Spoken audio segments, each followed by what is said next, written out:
Hello guys, അപ്പോൾ ഇന്ന് എണീറ്റിട്ട് ആദ്യത്തെ പണി മാവുമെന്ന് 2 മാങ്ങ പൊട്ടിക്കാന്നുള്ളതായിരുന്നു.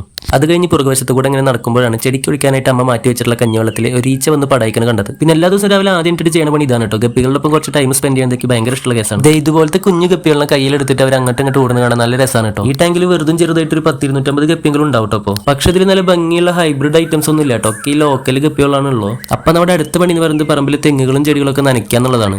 ഈ നനപ്പരിപാടി വീട്ടിൽ എല്ലാ ദിവസവും ഉണ്ടാവും കേട്ടോ. എനിക്ക് അത്ര ഇഷ്ടമൊന്നുമല്ല, പക്ഷെ ചീത്തയാക്കാണ്ടിരിക്കാൻ വേണ്ടി ചെയ്യേണ്ടതാണ്. പിന്നെ നനച്ചുകൊണ്ടിരിക്കുമ്പോൾ ഇതിന്റെ മുകളിലേക്കൊക്കെ നോക്കുമ്പോൾ നാളികേരൊക്കെ കാണുമ്പോൾ ഒരു സന്തോഷമുണ്ട്. പിന്നെ തെങ്ങുകൾക്ക് പുറമെ ഇതേപോലെ മണി പ്ലാന്റ്, മുല്ല, അങ്ങനെ അല്ലറ ചില്ലറ ചെടികൾ വേറെ ഉണ്ട്. പിന്നെ ഈ വീഡിയോയിൽ നമ്മുടെ മെയിൻ പരിപാടിയായിട്ടുള്ള വരപ്പരിപാടി ഒന്നും ഞാൻ കാണിച്ചിട്ടില്ല. അതല്ലാതെ ഇങ്ങനത്തെ കുറെ പരിപാടികൾ ഉണ്ട് എന്ന് അറിയിക്കാൻ വേണ്ടിയിട്ടാണ് ഈ വീഡിയോ ചെയ്യണത് തന്നെ. പിന്നെ നനക്കണേന്റെ ഇടയിൽ ഗപ്പിട്ടാങ്കിലേക്ക് ഇങ്ങനെ വെള്ളാക്കണത് എൻ്റെ ഒരു ശീലമാണ് കേട്ടോ. അത് കഴിഞ്ഞ് കുറച്ച് പുല്ലൊക്കെ പറിച്ച് പറമ്പിലേക്കൊക്കെ നിറങ്ങി കുരുമുളക് ചെടികളും എല്ലാം ഒന്ന് നോക്കി കാണായിരുന്നു അടുത്ത പരിപാടി. പിന്നെ ചെടികളുടെ കടക്കിൽ മണ്ണില്ല എന്ന് പറഞ്ഞിട്ട് ഞാനും അമ്മയും കൂടെ ഒരു 10 കൊട്ടം മണ്ണ് ചെടികളുടെ കടക്കിലായിട്ട് കൊണ്ടുപോയി ഇട്ടുകൂട്ടാ. നമ്മൾ കരിയിലകളൊക്കെ കത്തിച്ചിട്ടുള്ള ചാറുള്ള മണ്ണാണ് അവിടെ കൊണ്ടുപോയിട്ട്, അതുകൊണ്ടാണ് കറുപ്പ് കളർ.